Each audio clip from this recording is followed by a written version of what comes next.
o que tem de filho do diabo mercenário atrás de púlpito hoje engravatado, de Bíblia na mão pregando, falando Jesus, Jesus, o que tem hoje é impressionante. Parece que Pedro estava assistindo uma televisão.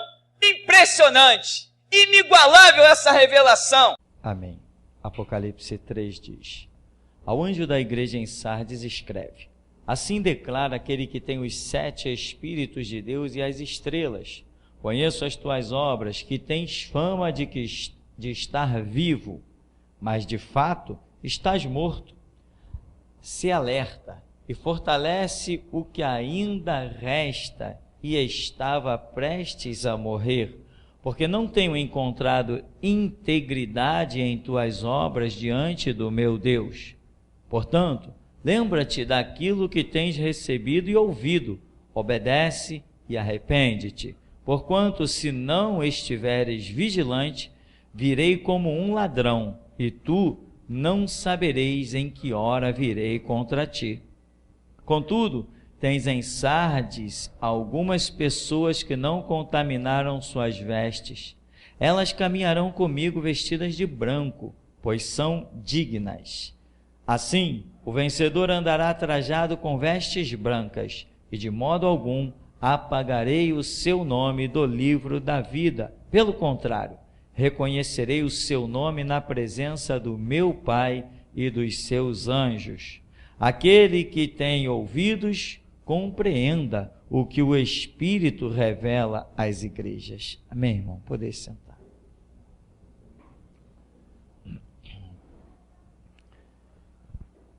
Irmãos, aqui em Apocalipse, nesse início, quando João tem aquela experiência tão tremenda, ele recebe aquilo que nós chamamos de as 7 cartas de Apocalipse.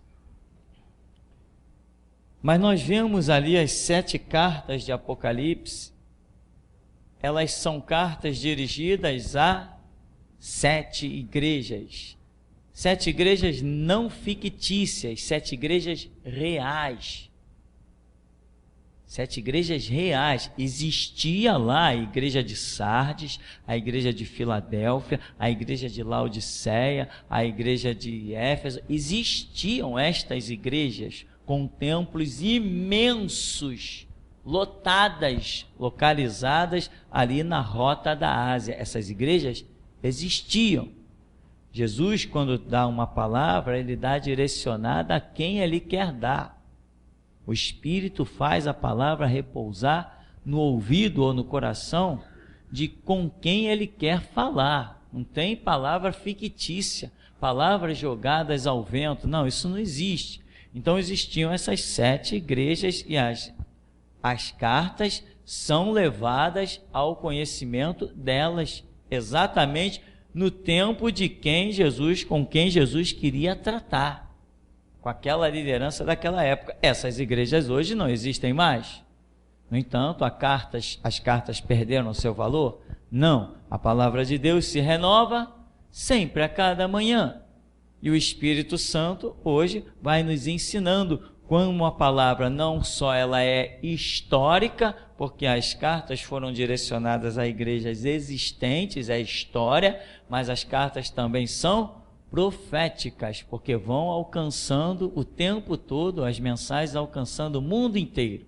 7 é o número da perfeição, da onisciência de Deus, ou seja, todas as igrejas no mundo vão estar incluídas em uma dessas 7 cartas. Qualquer, que é a igreja? Pessoas.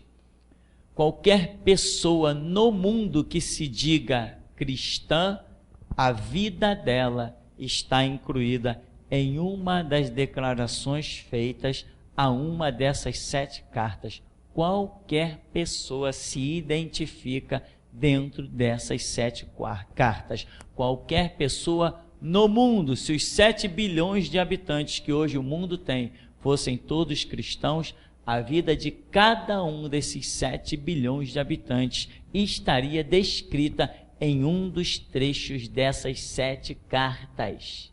Elas revelam a onisciência de Deus. Dentro dessas 7 cartas está todo e qualquer assunto que Deus queira tratar com os seus servos. Todo e qualquer assunto está ali. Por isso são 7, porque elas trazem a onisciência de Deus. Algo tremendo. Mas, em princípio, não tão abrangente. Nós vemos que essas cartas são dirigidas a quem? Ao espírita? Não, aqui não tem assunto para o espírita. Ao católico? Não. A Bíblia não se dirige a católico, né? A quem isso é dirigido? Ao povo do Senhor. A liderança, aquele que ele está considerando ter alguma coisa ainda sua, que ainda reste alguma esperança para que ele fale alguma coisa. Então Jesus está tratando com quem? Com o seu povo, com a sua gente. A palavra de correção está vindo ao seu povo, a palavra de exaltação está vindo ao seu povo. Esse tratado de Deus é com a sua igreja, coluna e firmeza da verdade. Não é com o mundo lá fora, não é com o povo que está lá fora. E o que Jesus espera da gente, né?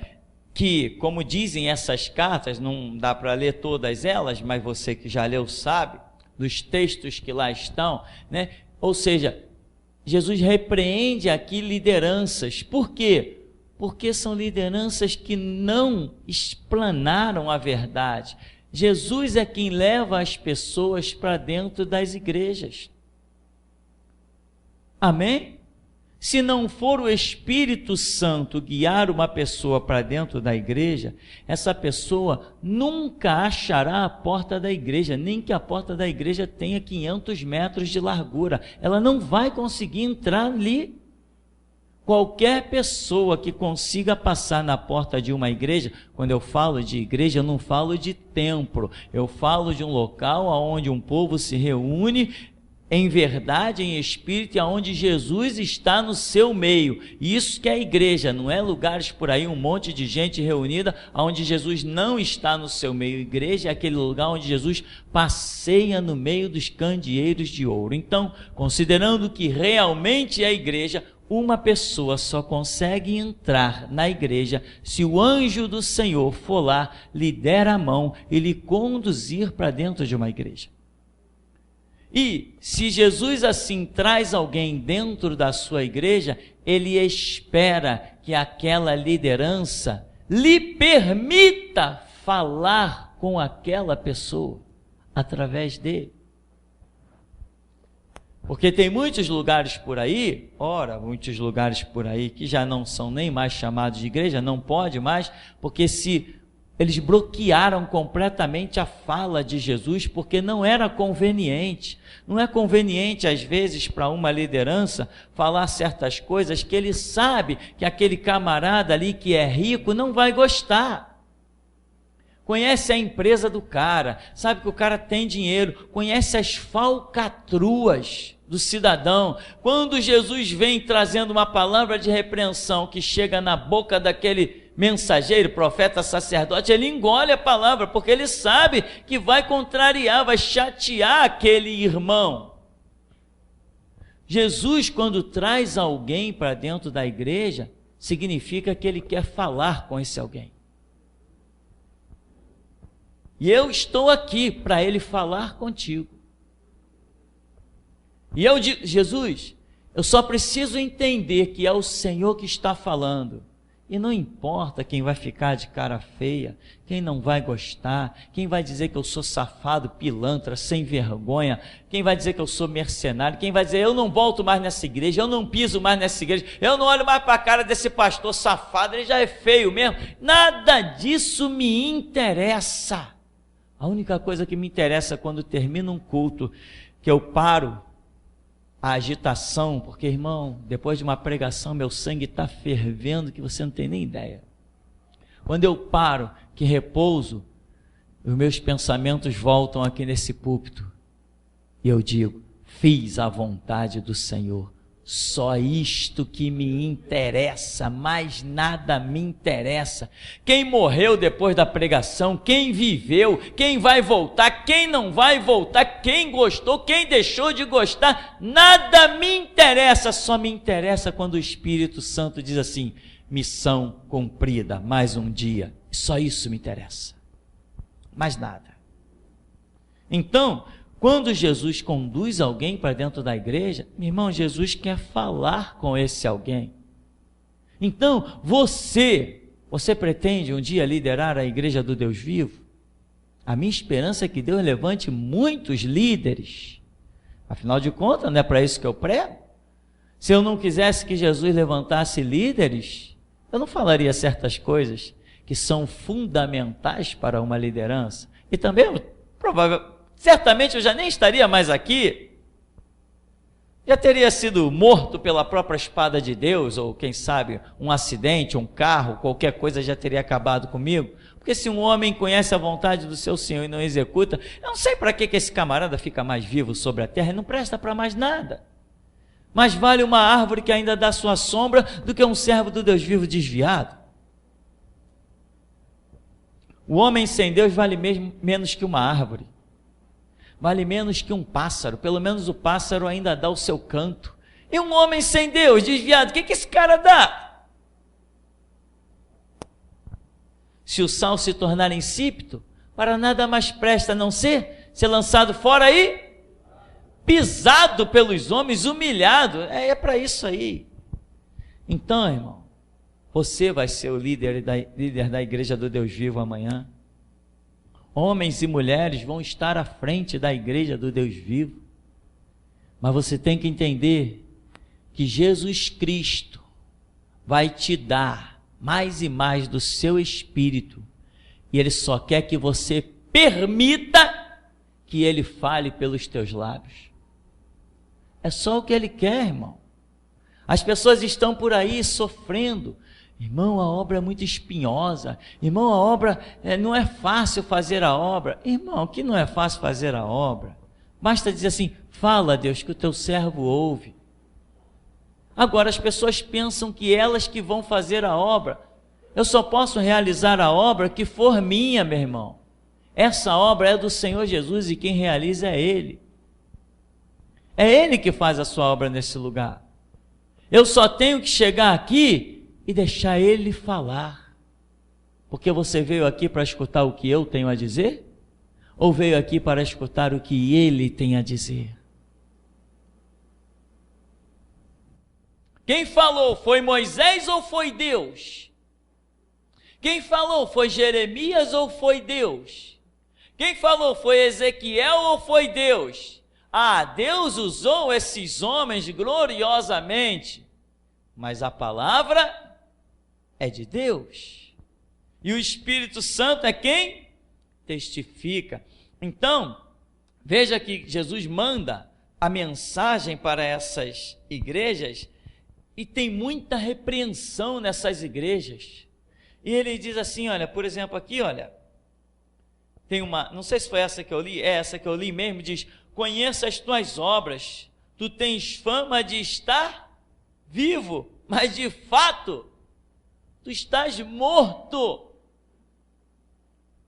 E aí Jesus vai dizer assim: fortalece o que ainda está e estava prestes a morrer, porque não tem encontrado integridade em tuas obras diante do meu Deus.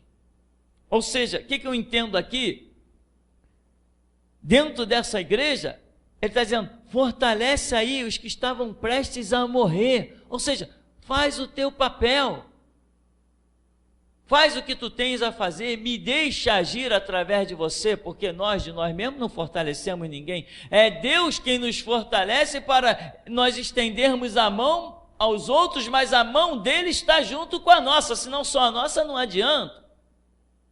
Fortalece aí os que estão para morrer, cumpre o teu papel, se dispõe, faz qualquer coisa. Ou seja, imagine, irmão, amanhã você vai estar dentro de uma igreja.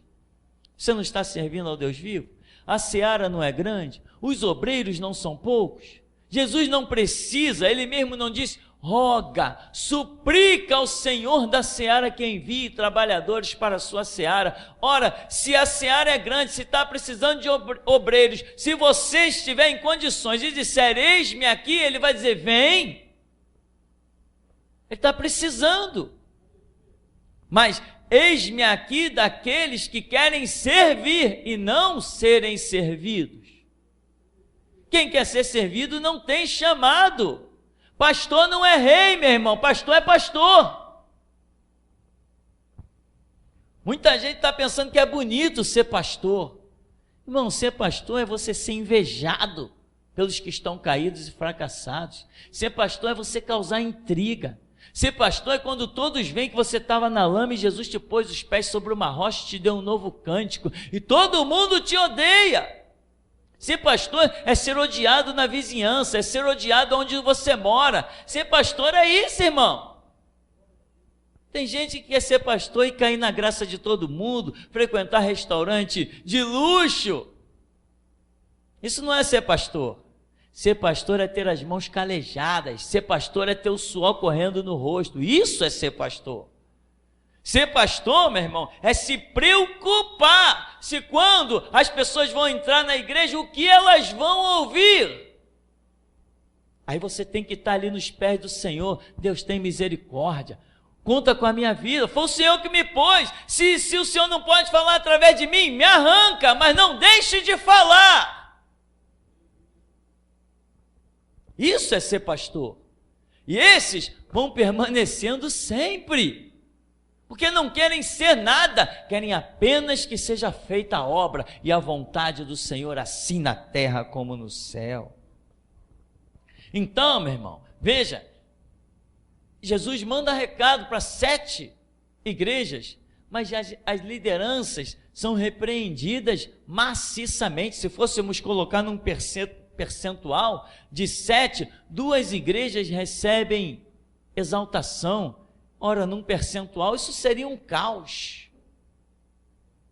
Se você multiplicar isso aí por 10, e for multiplicando, você vai vendo que o número dos repreendidos, ele vai se multiplicar muito mais do que o número daqueles que são exaltados. Então, num percentual, isso está altíssimo. 5 reprovadas praticamente, e 2 com uma aprovação, e ainda uma tem ainda uma ressalvazinha. Então, veja, Jesus tem que ter liberdade para falar.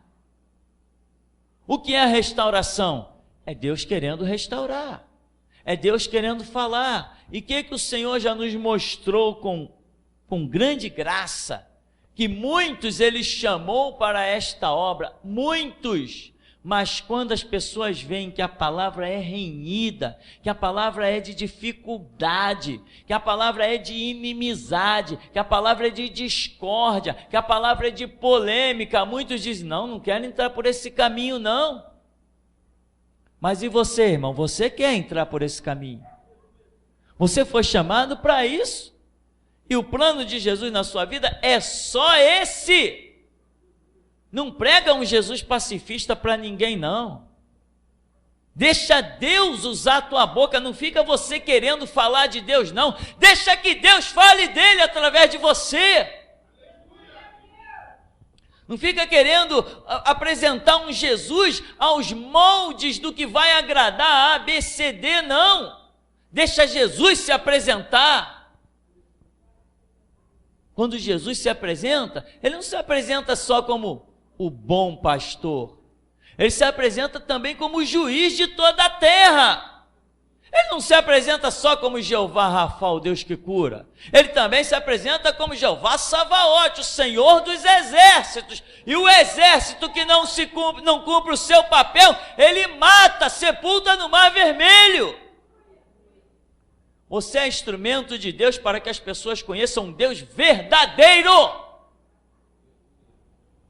Não deixe as pessoas confundirem o Deus anunciado pelos teus lábios com um Deus católico. Cuidado, isso não pode acontecer. Você não odeia nenhum espírita, nem eu, não odiamos ninguém de nenhuma outra religião, mas eles não têm o mesmo Deus que nós. Ponto final. Encerrou-se o assunto, acabou-se a história. Então, irmão, você é a igreja do Deus vivo. Você está, como dizíamos, né, no começo, você está incluído em uma destas 7 cartas. E eu te pergunto, em qual delas você está incluído? Qual delas fala da sua vida? Qual destas cartas fala da sua vida? Tenho contra ti que toleras Jezabel. Você é uma pessoa tolerante com o pecado? Ou você é radical? Quantos crentes já encontramos pelo caminho? Não, irmão, mas sabe como é? Não podemos ser muito radical, né? Temos que pregar com sabedoria, né? Não podemos chegar e rasgar o verbo com um homossexual. Ah, não, então leva ele para a cama. Como que não podemos rasgar o verbo? Imagina Jesus chegando para um homossexual e dizendo assim, não, sabe como é? Eu te entendo, né? Mas o quê? Mulher, cadê os teus acusadores? Ninguém te condenou? Eu também não estou te condenando não, mas vergonha na cara, vai e não peques mais. Amém, meu irmão? Então é assim que tem que ser, irmão. É assim que tem que ser. Você quer ser um instrumento de Deus? Então pare de querer usar Deus, deixa Ele te usar. Deixa Ele te usar, irmão. E diga para Ele, Senhor, me usa. Se eu viver, viverei. Se eu morrer, morrerei. Mas usa-me, senão eu vou morrer mesmo. Diga para Ele, Senhor, eu não quero viver se não for para ser um instrumento Teu. E aprenda a se neutralizar, irmão. Aprenda, você quer ser um instrumento de Deus? Você não tem mais vontade, então. Enquanto você tiver vontade, você não tem Deus. A um servo cabe ser igual, cabe agradar ao seu Senhor. Enquanto você tiver vontade, entenda isso, meu irmão. Enquanto você tiver vontades e agir, o que é ter vontade? É agir de acordo com aquilo que você acha melhor. Isso é ter vontade. Não, o melhor é isso aqui, o melhor é aquilo lá, o melhor, ou seja, você, na sua inteligência, decidiu o que é melhor. Foi a sua vontade. O que é não ter vontade, ser servo e obedecer ao seu Senhor? Tem a situação, você vai orar. O que Ele disser, você vai e faz, mesmo que te contrarie. Mas pastor, eu fui orar e Deus não falou nada, então eu agi. Então você agiu porque você tem vontade. Quem não tem mais vontade, quem já neutralizou a sua vontade para servir a Deus, para que Deus faça a sua vontade através da sua vida, esse vai orar. Deus não falou nada, então não vou fazer nada. E o tempo? O tempo a Deus pertence. Se Ele não falou nada, é porque Ele não quer que eu faça nada.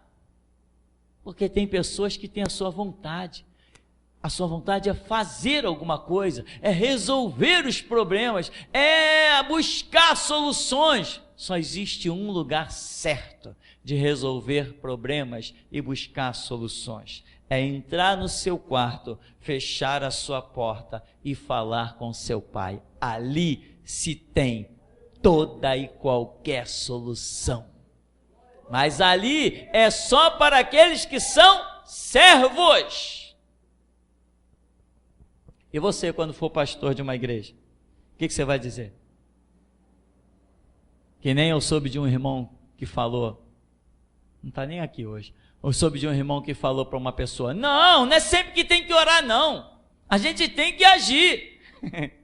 Vai, age então, vai em frente. Eu sei que temos que agir, quando a palavra nos aponta o caminho. Se a palavra diz, olha, está aqui, esse é o caminho da vida, esse é o caminho da morte. Tá, se é o caminho da vida e o caminho da morte, eu não vou orar para saber que caminho seguir, porque o da morte eu não vou seguir, eu tenho que seguir o da vida. Mas se é a minha vontade, são as minhas decisões, é bom eu tomar muito cuidadinho e ver que decisão eu vou tomar. E digo mais, irmão, guarda esse segredo.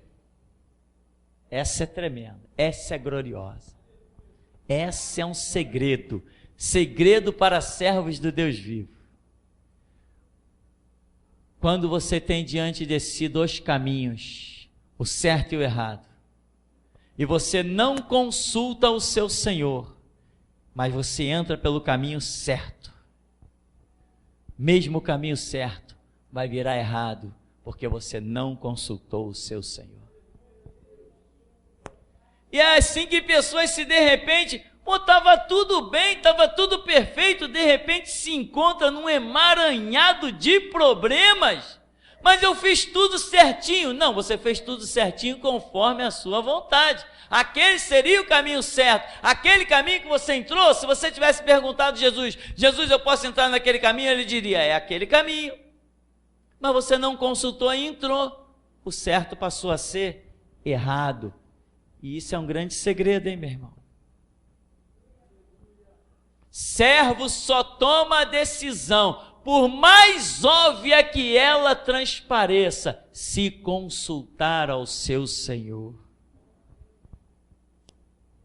Mas você, irmão, vai estar um dia à frente da igreja. Vai! Você não está esperando que Deus te recrute para a sua obra? Você não sabe que está precisando de obreiro nessa seara? Agora, é necessário que você entenda o que você vai fazer quando chegar na frente de uma obra. O que você vai pregar quando chegar à frente de uma obra? Você não vai pregar nada, meu irmão. Você vai esperar Deus te falar o que pregar. Tem gente que está assim. Tinha um aqui que era assim, pastor, você falou que já leu tantos livros, né? Eu também, já li tanto, estou quase chegando perto de 80 livros. Eu já li 80 livros, porque a gente tem que se preparar para a obra. Você não se prepara para a obra pela multidão dos livros que você lê. Você se prepara para a obra por um livro que Jesus te dê a direção de ler. Não é na multidão das suas atitudes que Deus será glorificado, mas naquela atitude que Ele te dê a direção para tomar. Irmão, um sacerdote é homem e está sujeito a erro. Mas se você caminhar com precisão e entender como deve se comportar, meu irmão, o mundo vai ranger os dentes desejando ver a sua queda, e cada dia que passar vai te olhar mais alto.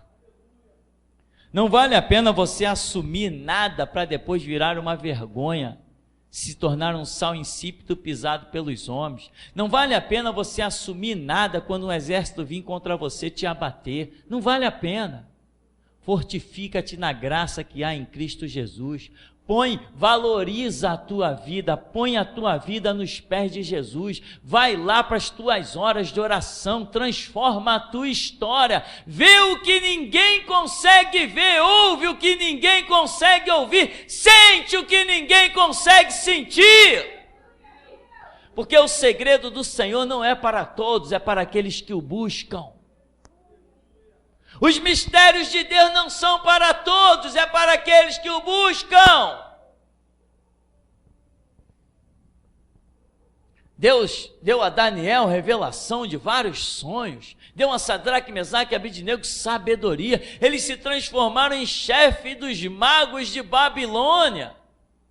Deus deu a José, naquelas condições lá, deu a ele o poder de ser governador, o segundo homem mais importante do Egito. Faraó disse para ele: sem a tua autorização, ninguém levanta um pé na terra do Egito. Você sabe lá o que é isso? Deus só faz essas obras, meu irmão, com quem sabe se colocar como servo, como quem neutraliza as suas próprias vontades, como quem não questiona, nem está ruminando os seus próprios desejos. Quando os irmãos de José aparecem lá para ele naquela situação em busca de alimento, ele não disse: essa é a hora da minha vingança. Ele não disse isso. Sabe por que ele não disse isso? Porque ele não vinha ruminando isso que ele sabia que não era a vontade de Deus dentro dele. Ele vinha se alimentando com aquilo que era a vontade de Deus. Eu posso imaginar José pensando como Jó declarou: eu sei que o meu Redentor vive e por fim se levantará sobre a terra. Então, irmão, Deus precisa de obreiros, mas Jesus não vai ter maior trabalhão, vai lá no meio não sei da onde, pegar alguém pela mão, trazer, levar para dentro da tua igreja, e quando levar para dentro da tua igreja, o que você vai fazer com essa alma? Vai botar um político para pregar para ele? Vai chamar o Crivella para falar dentro da tua igreja? São 16 anos que eu estou aqui nesse lugar, irmão. Já atingimos milhares de pregações do tempo que passou a ser gravada, sem contar o que acontecia antes. Todo dia que eu chego aqui, até o dia de hoje, porque hoje isso já se cumpriu, eu tenho sentido o mistério da presença do Deus vivo. Estava ainda há pouco ouvindo a mensagem aqui no celular, a última mensagem, como ficou o nome dela? Vulnerável ser, porque às vezes eu estou pregando aqui meio anestesiado, eu não sei bem o que estou falando, eu só tenho que sei que eu estou sentindo umas coisas aqui dentro de mim, e aquelas palavras vêm e eu vou falando, eu fico meio anestesiado, então depois eu fico curioso para ouvir a mensagem, para saber o que eu disse. Se fossem as minhas palavras, eu saberia o que disse. E eu estava ouvindo hoje, eu falei, caramba, que coisa poderosa, que palavras poderosas, donde se conclui que o Senhor nosso Deus até aqui tem se agradado de nós.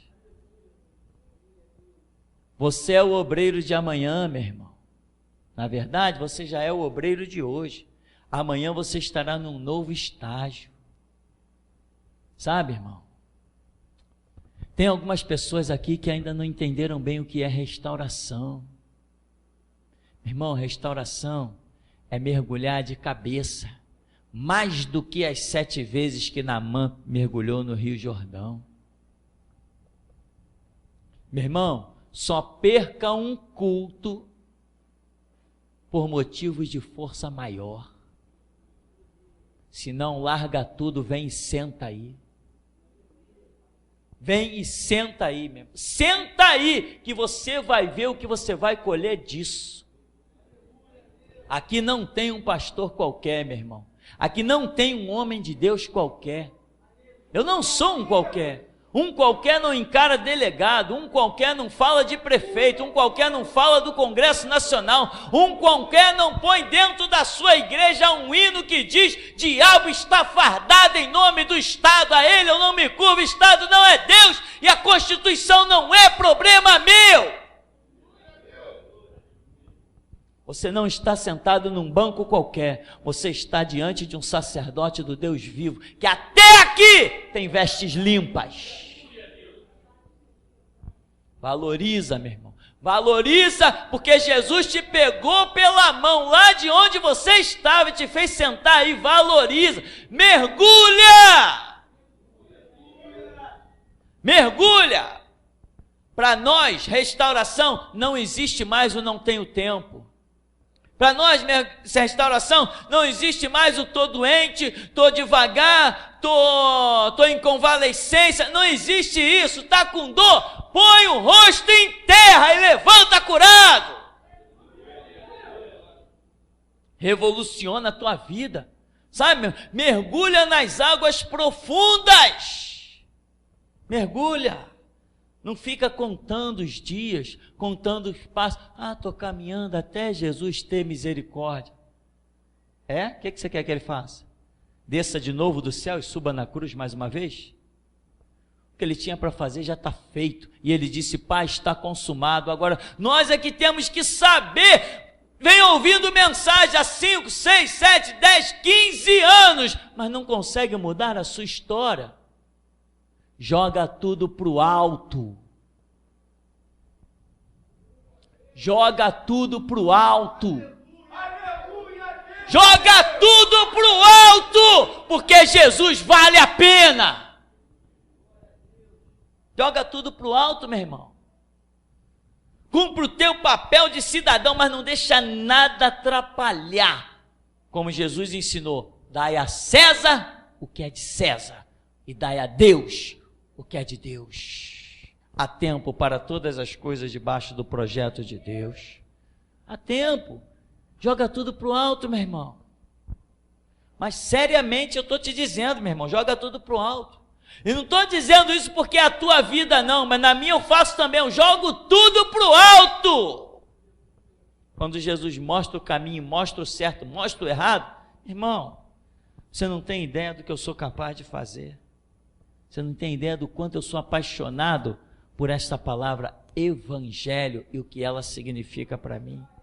Se não fosse por Jesus hoje eu seria um homossexual pai de santo.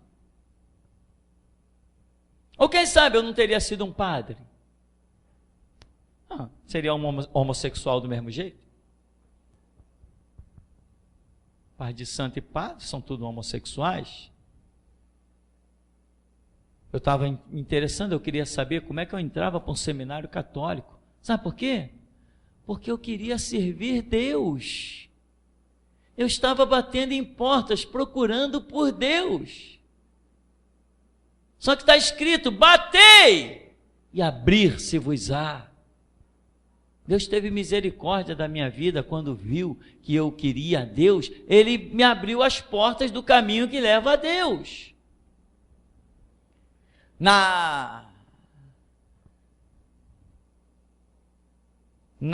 Não lembro exatamente se era segunda ou quarta-feira, que era o dia do terreiro, quando eu ia lá para mergulhar de vez com tudo no terreiro, botar roupa, raspar a cabeça, quando eu estava preparado para esse lixo todo, no sábado anterior,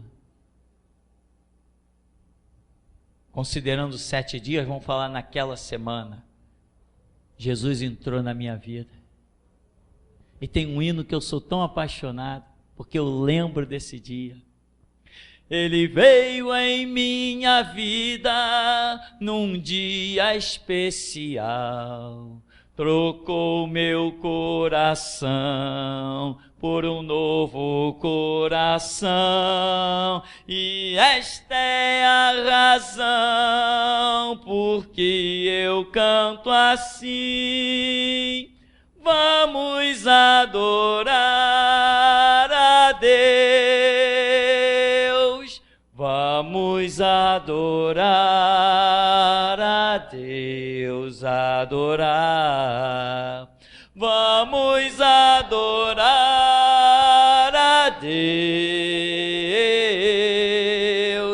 vamos invocar seu nome, aleluia, vamos adorar a Deus. Este hino me faz lembrar quando eu estava pronto para ir para o terreiro, para mergulhar de vez na lama do espiritismo. Jesus, antes de eu entrar naquela estrada, ele me esperou na bifurcação e disse, não, por aqui não, por ali. Foi tremendo. Mas aconteceu contigo também, não aconteceu, irmão?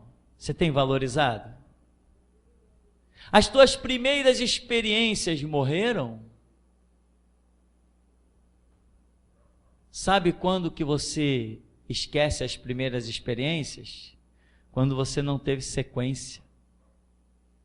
Quando nós temos sequências de experiências, nós entendemos que as últimas têm por base as primeiras. Mas quando nós paramos, até as primeiras experiências se esvaem da nossa memória. Irmão, é lamentável algumas coisas, e às vezes eu fico assim, se a unção que está vindo, e aquela coisa que Jesus está mostrando, se a unção veio para eu saber, ou se a unção veio para eu falar. Tem momentos que fica um pouco difícil discernir. Tem momentos que são exatos, sabemos que é para falar, mas tem momentos que eu não sei exatamente. Então, às vezes, eu tenho que, para não contrariar ao meu Senhor, porque não somos detentores de todo o conhecimento das coisas espirituais, somos alunos e esperando a hora que o nosso mestre nos ensine todas as coisas. Então, triste é saber que tem pessoas que começaram e a glória que estava proposta era tão grande, mas tão grande, que ia ser um assombro. As pessoas iam olhar e iam dizer assim: parece ele, mas está diferente. Lembra que Moisés subiu ao monte, quando voltou teve que cobrir o rosto? Assim é a proposta de Deus para cada um de nós, irmão. Que as pessoas olhem para nós e haja tanta glória sobre as nossas vidas, que elas fiquem em dúvida se somos nós ou não. Só que isso para alguns parece uma utopia. As pessoas não abraçam isso como realidade. Façam teste. Assuma um compromisso com o Espírito Santo durante 30 dias, um mês. Todo dia, naquela hora marcada, você vai aos pés do Senhor. E não vai sair de lá sem que se completem 30 minutos. Você será uma nova criatura. Você será um novo ser. Valoriza. Ao invés de você passar aí dias fazendo um monte de coisa e nem ora, não está nem aí. Estou ocupada, acordou de manhã, vai para os afazeres, vai para a batalha e vai levando, vai conquistando na força do braço, vai lutando. Coloca Deus à frente. Busca primeiro o reino de Deus, a sua justiça, e deixa as demais coisas serem acrescentadas. A Escritura diz que os filhos do leão necessitam e sofrem fome, mas os seus amados Deus dá o pão enquanto dormem. Tem gente aí que não consegue dormir nos braços do Senhor Jesus, não conseguem descansar até que pela manhã veja a mesa farta, posta. Então, meu irmão, atente. As igrejas ali, a maioria recebem repreensão, lideranças estão sendo repreendidas, lideranças estão sendo questionadas. Não, você está tolerando aí Jezabel, o que está acontecendo? Todos esses que estão aí com ela nessa tramóia, eu vou botar todo mundo na cama, vou dar tempo para se arrepender, e se não se arrepender, eu vou levar todo mundo. Agora, você que está permitindo, ou seja, irmão, o que eu estou querendo dizer? Você vai assumir um trabalho? Claro que você vai assumir, meu irmão. E você tem que estar polido para não tomar a frente desse trabalho. Jesus vai te colocar à frente de uma obra para que você não tome a frente da obra, para que você dê a frente da obra para Ele. A primazia é dele, o destaque é o nome dele. Tem pastores por aí que faz o quê? Assumiu uma igreja, o camarada mete uma placa grandona lá. Pastor, presbítero, reverendo, nem sabe o significado das palavras. Reverendo, PhD, DHD, não sei que D, e toma-lhe título fulano de tal. Ele nunca assumiu nada, porque o nome dele é o destaque, o de Jesus não está nem aí, nem aparece. Você foi chamado, irmão, para que Deus fale através de você. Não é você que fala, é Ele. Você foi chamado para que Jesus cure enfermos e expulse demônios. Ele faça através de você. Você foi chamado para que Ele possa agir, não para que você haja.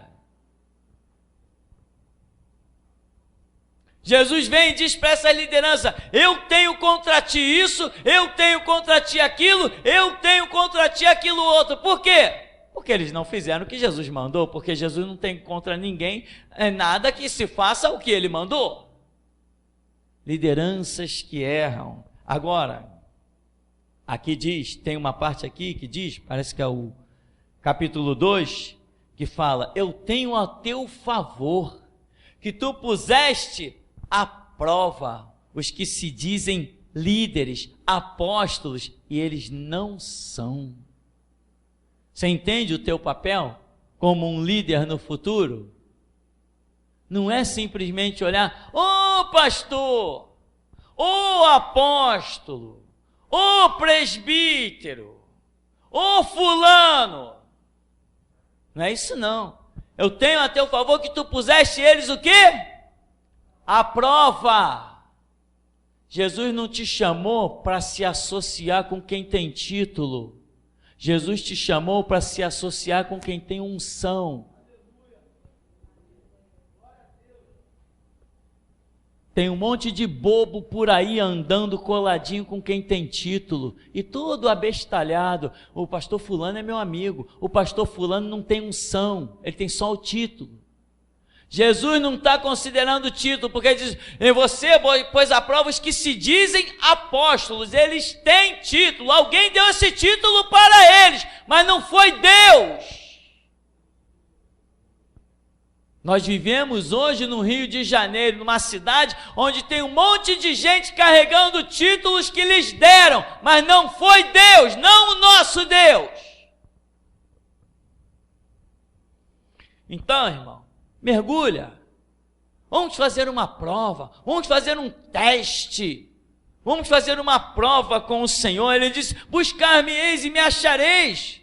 Clama a mim, responder-te-ei, anunciar-te-ei coisas grandes e firmes que tu não sabes. Tem coisas que você precisa aprender, tem coisas que eu preciso aprender. Nós precisamos conhecer novos mistérios para que Deus nos abra novas portas e novas dispensações.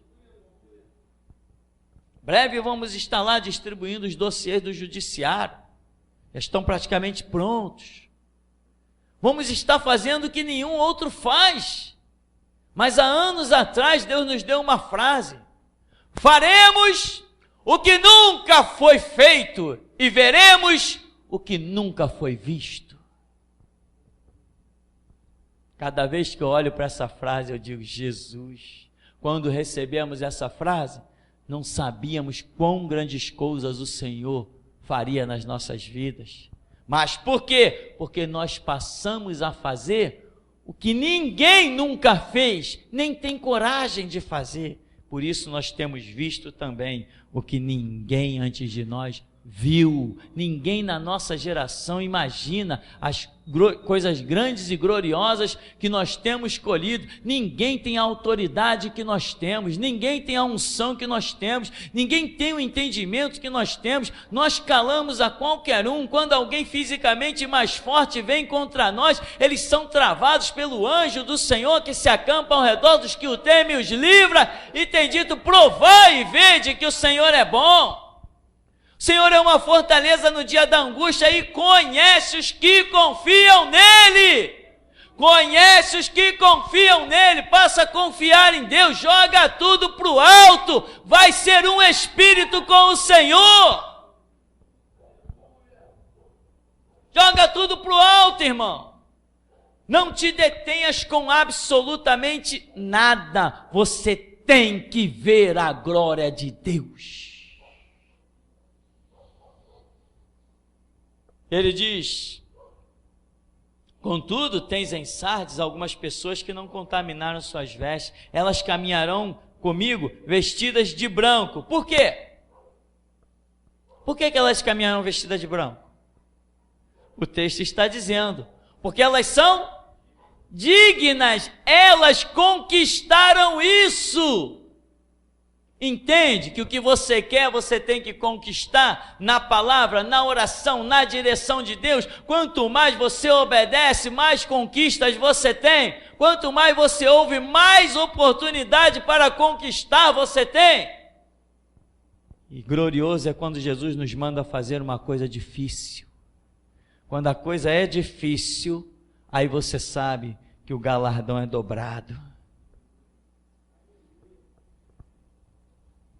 Assim, verso 5, o vencedor andará trajado com vestes brancas, de modo algum apagarei seu nome do livro da vida. Pelo contrário, reconhecerei o seu nome na presença do meu Pai e dos seus anjos. Aquele que tem ouvidos, compreenda o que o Espírito revela às igrejas. Ora, Jesus está dizendo, está trazendo uma revelação, está mandando um recado, mas ele diz aquele, compreenda. Significa que muitos ali não compreendiam. Por que não compreendia? Porque não paga o preço da compreensão. Nem tudo que nós ouvimos compreendemos. Quantas vezes no colégio o professor passava um trabalho de português, o outro de matemática, o outro de geografia, e quantas vezes eu não compreendia aquilo? E um colega perguntava, ele ainda explicava, e eu não compreendia.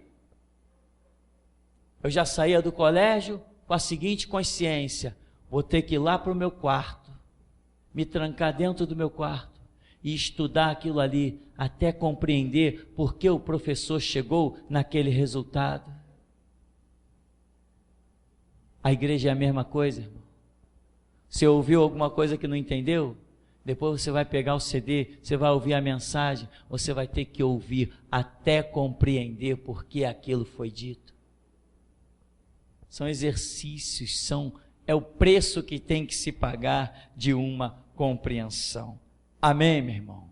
Então não esqueça, Jesus não está apenas querendo chamar obreiros, Ele está querendo chamar obreiros através dos quais Ele possa falar e não medir palavras. Quando Ele quiser chicotear, Ele vai usar para chicotear. Quando Ele quiser exaltar, Ele usa para exaltar. Mas tem que ser feita a vontade do Senhor, assim na terra como no céu. E até aqui nos tem ajudado, Senhor.